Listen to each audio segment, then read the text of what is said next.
गुजरात से है। हाँ, मोदी जी फिर भी हमें अन्याय हो रहा है, हमें यहाँ तक आना पड़ रहा है। और भी सुनो, और भी जब भी मोदी साहब का कोई भी सभा और फंक्शन होता है ना, तो हमको जबरदस्ती ऐसा बोला जाता है कि हर एक दिन 10-10 बहनों को लेके आओ और यूनिफॉर्म नहीं पहनना, क्योंकि जनता को दिखाना है। वेतन पेंशन देना होगा, देना होगा, देना होगा। आप लोग किस तरह के काम करते हो, किस डिपार्टमेंट के तहत काम करते हो? हम महिलाएं बाल विकास विभाग के अंडर काम करते हैं और इसमें हमारे सेवाएं और उसके हिसाब से, जैसे बच्चे का जब भी हमारे गांव में कोई जन्म मृत्यु कोई भी रजिस्ट्रेशन है और सर्वे होता है, और सर जो गर्भवती होती है, जब मतलब कोई लड़की शादी करके हमारे यहाँ आती बहू बन के आती है, उस टाइम से लेकर उसकी एंट्री स्टार्ट हो जाती है हमारे पास, प्रेग्नेंट और 6 साल तक। उसके बाद भी हम लोग हेल्थ चेकअप है, उनके राशन का, उनका रख रखाव, उनका टीकाकरण, उनकी संपूर्ण देखभाल की जिम्मेवारी हमारी होती है। और काम है, BLO का भी काम हो जाता है, पेंशन का काम भी है हमारे पास, बुढ़ापा पेंशन है, विधवा पेंशन है, पंग पेंशन है, हैंडीकैप पेंशन है हमारे पास, वो काम करते हैं हम। एक सवाल बार बार उठता है कि जो आंगनबाड़ी केंद्र हैं, खासकर वो किराए पे चलते हैं, वहाँ पीने का पानी या शौचालय से सुविधाएं नहीं होती, क्या ये हकीकत है? हकीकत है, मेरे यहाँ खुद है, 1 किलोमीटर से पानी लाते हैं। नाम है सक्षम आंगनवाड़ी। नाम है सक्षम आंगनवाड़ी। अच्छा। और पीने की पानी की व्यवस्था नहीं है, मीटर लगी है, कनेक्शन नहीं है। तो जिन बच्चों का आप पढ़ाने ला रहे हैं, जो आप कहें नींव रख रहे हैं, बुनियाद है ना, उस बुनियाद को पीने का पानी नहीं मिलेगा, शौचालय नहीं मिलेगा, तो वहाँ बैठेगा कैसे, पढ़ेगा कैसे? कुपोषण हटाओ, कुपोषण हटाओ की जगह में सुपोषण हटाओ आ गया है। ऐसी स्थिति है हमारे आंगनवाड़ी में, न सही ढंग से उनको पोषण आहार मिल रहा, न समूह के द्वारा भोजन नाश्ता दिया जा रहा। इतनी दयनीय स्थिति है। और कहना चाहिए, जैसे हम लोग उत्तराखंड से हैं, तो हमें बोला जाता है कि मतलब शौचालय होना चाहिए, पानी होना चाहिए, बिजली होना चाहिए। तो शौचालय तो बने हैं, ऐसी जगह बने हैं स्कूल से और हटके बिल्कुल, पर शौचालय नाम मात्र के बने हैं, लेकिन पानी कोई व्यवस्था नहीं है, नल का कोई कनेक्शन नहीं है। अगर नल है तो उसमें टोटी नहीं है, टोटी है तो उसमें पानी की व्यवस्था नहीं है। नाम मात्र का बस दिखावा कर रखा है, फोटो खींच के ले गए कि हाँ यहाँ पे पानी भी है, शौचालय भी है, और वो है। बस उसी दिन आया होगा जिस दिन उन्होंने फोटो खींचे होंगे अधिकारी, कर्मचारी, प्रधान लोगों ने, जिसने भी बनवाया होगा। उसके बाद उसके यहाँ पानी भी बंद, शौचालय में भी ताला लगा हुआ है। अब बच्चों को हमें क्या करना पड़ता है, अगर बच्चों को टॉयलेट वगैरह कुछ आ गया तो आधा किलोमीटर दूर तक ले जाना पड़ता है। कि अभी आंगनबाड़ी केंद्रों को स्कूल जैसा पूरा बना रहे हैं, ठीक है, लेकिन आप कह रहे हो कि वहाँ पीने का पानी नहीं है, शौचालय नहीं है, वहाँ पे बुनियादी सुविधाएं नहीं है, फिर किस तरह का आंगनबाड़ी केंद्र को एजुकेशन सिस्टम जैसा बनाने वाले? मतलब अभी तो ये हो रहा है ना, ट्रेनिंग दे रहे हैं, जैसे जो 10वीं पास है उसे 1 साल की देंगे, और जो 12th पास है उसे 6 महीने की देंगे, और जो पढ़े लिखे हैं तो उनके उस हिसाब से होगा। पर मैं ये भी नहीं कहना चाह रही हूँ कि सुविधा तो वो करेंगे, इतना भी पता है जब वो बाल वाटिका बना रहे हैं तो कर ही रहे हैं, क्योंकि उन्हें टाइम लगेगा। हमारे विभाग को भी, बाल विकास परियोजना को, ICDS को, ऐसा तो नहीं होगा कि एकदम सब कुछ हो जाएगा। कर रहे हो अपने स्तर पे, कर। ये होने वाला नहीं है, जैसे वो बोल रहे हैं खाली कि मतलब चुनाव आने वाले उस समय तो बड़े बड़े वादे करके जाते हैं, चुनाव निपट। जब ये 2024 के चुनाव नहीं हुए थे तब तक तो उन्होंने बोला था हम ऐसा देंगे, आंगनवाड़ी वर्कर का इतना मानदेय बढ़ाएंगे, 5,000 तक, 2,500 से 5,000 तक बढ़ाएंगे। वो भी हो गया, इलेक्शन भी हो गया, नगर पालिका का भी हो गया। अभी तक हमारा कोई वो नहीं है कि मतलब बढ़ेगा कि नहीं बढ़ेगा, कब तक बढ़ेगा। आश्वासन दिया है, साल भर से हम आश्वासन का ही इंतजार कर रहे हैं कि शायद बढ़ेगा। महंगाई के हिसाब से बाजार में रेट देखे तो हम लोगों को वो सब चीजें बाजार से खरीद कर बच्चों को खिलानी होती है। बाजार से खरीद के बच्चों को खिलानी होती है, वो हमें 6-6 महीने तक उनके पैसे नहीं मिलते हैं। पगार हमारी 10,000 में हम अपना घर चलाए या आंगनबाड़ी चलाए, वो सब कुछ, वो चना बोलो, दाल बोलो, फ्रूट बोलो, गुड़ बोलो, मसाला बोलो, वो राशन शॉप से हमें राशन जो लाना होता है वो भी हमें खर्च करना है। तो वो सब रुपये हमें 5 रुपये 10 पैसे में पर बालक महीने में करना होता है। स्टार्टिंग में जब हम लगे 60 पैसे थे और अब आज हम कोई भी चीज पिसवाते हैं तो कम से कम 4 रुपए पर किलो के हिसाब से पीसते हैं। 3.5 या 4 रुपए पर किलो के हिसाब से जो हम दलिया जो बच्चों को करा जाता है, पीसा जाता है। लेकिन हमें जो खर्चा मांगते हैं वो 60, 50 पैसे, 35 पैसे के हिसाब से खर्चा दिया जाता है। अच्छा, एक सवाल और मुझे समझना, आपसे समझता हूँ। जैसे आमतौर से आप लोग कह रहे हैं कि हम लोगों को पक्का करो, है ना? पक्का करो, नियमित करो। लेकिन हम देखें, आप सब कह रहे हैं हम स्कीम वर्कर हैं, तो फिर आप पक्का करने की मांग क्यों कर रहे हैं?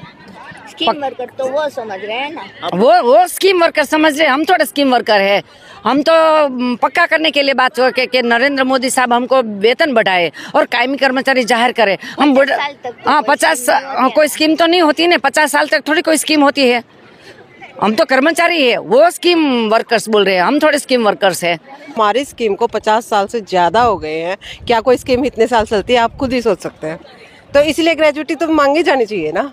और एक हम परमानेंट टाइमिंग पे जॉब कर रहे हैं, एक स्थान पे बैठे हैं। ऐसा नहीं है कि भाई हमें यहाँ से वहाँ समाज सेवा कर रहे हैं। मतलब हमें बोल दिया है कि समाज सेवी हैं, पर काम ले रहे हैं जो एक गवर्नमेंट एम्प्लॉय करता है वो वाला। इस समय आप लोग डिमांड कर रहे हैं कि मिनिमम वेज जो है 26,000 होना चाहिए। वर्तमान में आप लोगों को कितना वेतन मिलता है? हमें 14,750 दिया जाता है। उसमें भी एक मतलब स्टेट पे आती है और एक सेंटर पे आती है। सेंटर में मोदी जी ने पीछे 1,500 रुपये बढ़ाए थे, हमारी स्टेट गवर्नमेंट के द्वारा वो भी वापस कर दिए गए। हमें हमारे सारे इंडिया में 4.5 हो गई है सेंटर, बट हमारे में 3,000 दिए जा रहे हैं। तो हमारी मांग तो जायज़ ही बनती है कि कम से कम सबके बराबर तो रखो। जो जी आंगनवाड़ी ICDS की स्कीम है वो सेंटर की है, उसका हमको मानदेय देते हैं 4500 रुपया। वो भी कभी आगे कभी नहीं आया। हम 4500 में गुजारा कैसे करें? स्टेट का फंड है, स्टेट देती है 6,000, वो भी जो पेंशन का काम होता है हम उनका काम करते हैं पंजाब सरकार का। हमारी पक्की सैलरी नहीं है, मानदेय है हमारा। एक सवाल और समझना मुझे, जैसे आप लोग यहाँ पे कई जगह मैंने पढ़ा भी, समझने की कोशिश किया, मोबाइल का एक इशू उठा रहे हैं आप लोग, वो क्या इशू है? सर, जैसे आजकल आपको पता है कि 5G का टाइम चल रहा है। हमारे पास जो फ़ोन दिया है विभाग की तरफ से वो 3G के हैं। तो 5G के टाइम में 3G के आपको समझ में आ रहे होगा कि किस तरह से काम चलेगा। अब जैसे आज भी 22.9 अपडेट आया है, उसमें फ़ोन कैप्चरिंग, जैसे फ़ोटो कैप्चरिंग का है। जैसे किसी बेनिफिशियरी का हम फ़ोटो कैप्चर करते हैं, एक्चुअली तो एक बेनिफिशियरी को कैप्चर करने में ही हमें 15-20 मिनट से ज़्यादा लग जाते हैं। उसके बाद भी नॉट रीचेबल दिखा देता है, वो भी हुआ नहीं उसका। उसके बाद उसके घर बैठे रहो। एक बेनिफिशियरी के लिए हमें, और मतलब सेंटर में कम से कम 20, 30, 40 तो होते ही हैं, नेचुरली है। तो उनके लिए हमें इतना टाइम लग जाता है क्योंकि वो फ़ोन चलते ही नहीं है। ऊपर से जो हमें रिचार्ज का है वो भी 160 में कोई प्लान रिचार्ज का है नहीं है जो सरकार ने हमें दिया है। तो पोषण ट्रैकर से हम लोग बड़े परेशान हो रहे हैं क्योंकि ये धरातल पे चल नहीं रहा। अब सरकार का तो हमारे पर प्रेशर आ रहा है कि फ़ोन कैप्चरिंग किया जाए, पोषण पे राशन दिया जाए और ये किया जाए, लेकिन वही है कि किसी काम को करने के लिए थोड़ा सुचारू रूप से उसकी व्यवस्था भी होनी ज़रूरी है।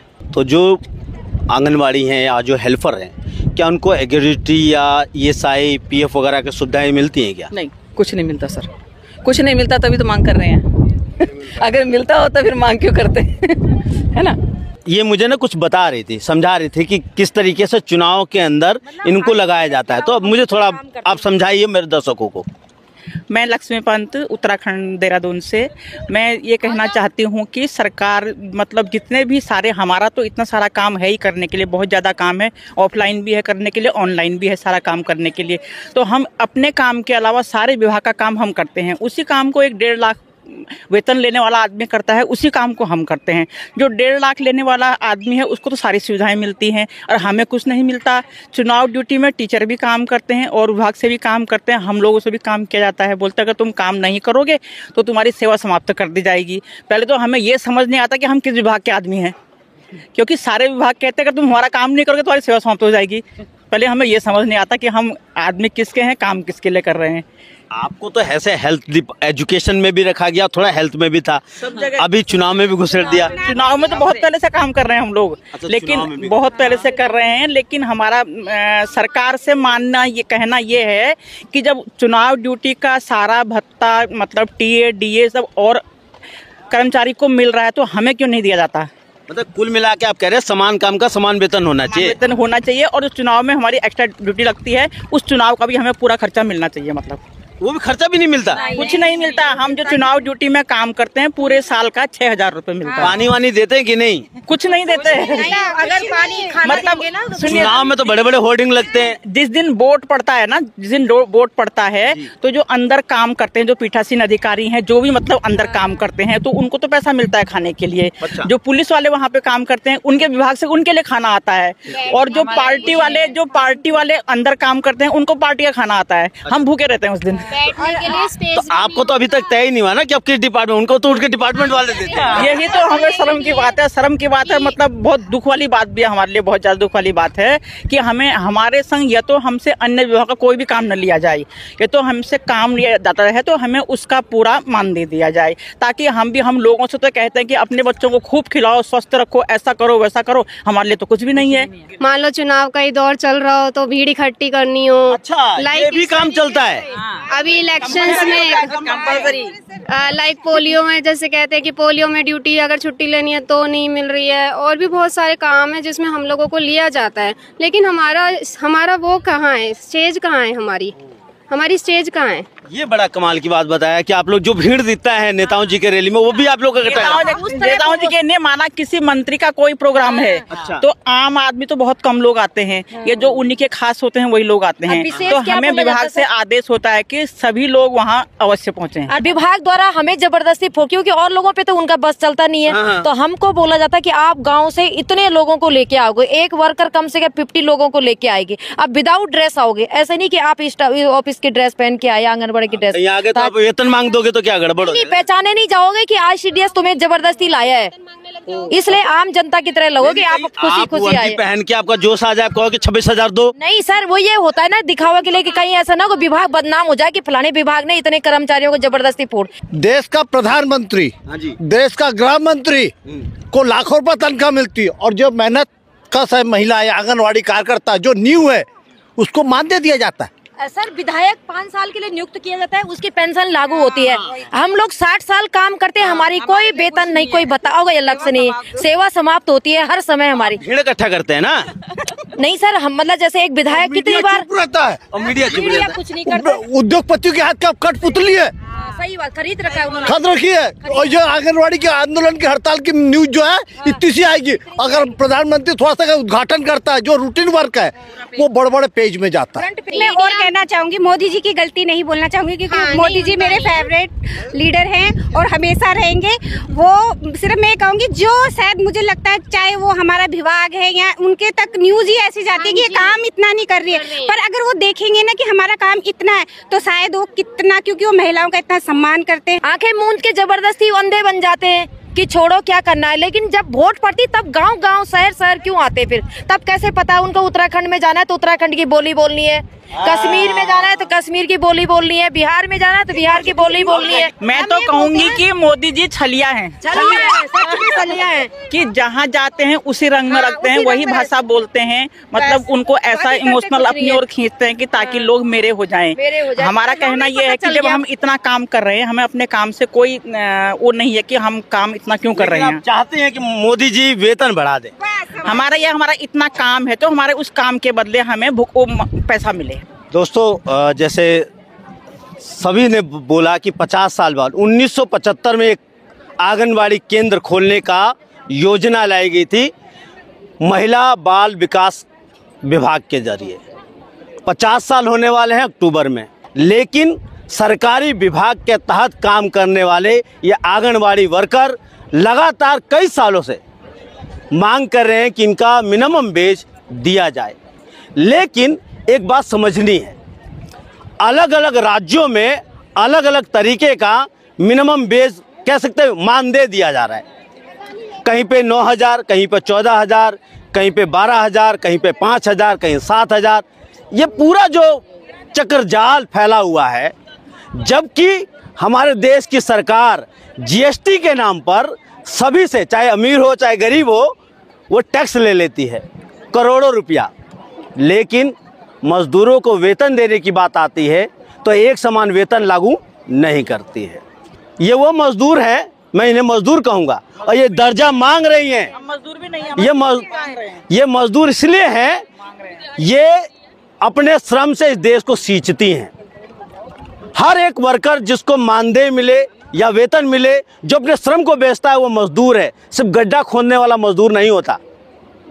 तो ये कह रही हैं कि एक मजदूर होने के नाते मुझे अधिकार दो, मेरा वेतन का अधिकार दो, मुझे ESI PF का अधिकार दो, मेरे जो ग्रेजुएटी का अधिकार दो, और साथ ही साथ जब मैं बुजुर्ग हो जाऊं तो मुझे पेंशन का भी अधिकार दो।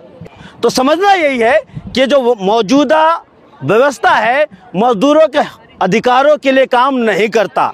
चाहे कोई भी सरकार आए, 50 साल से ये योजना चल रही है, कांग्रेस की भी सरकार रही, बीजेपी की सरकार रही, और अलग अलग राज्यों में अलग अलग सरकारें रही, किसी ने भी मानदेय बढ़ाने की बात नहीं की, इनको पक्का करने की बात नहीं की। तो समझना यह है ये किस तरह की व्यवस्था है जो मजदूरों की सुरक्षा की बात तो करता है लेकिन मजदूरों के खिलाफ खड़ा हुआ है। इस बारे में आप क्या सोचते हैं?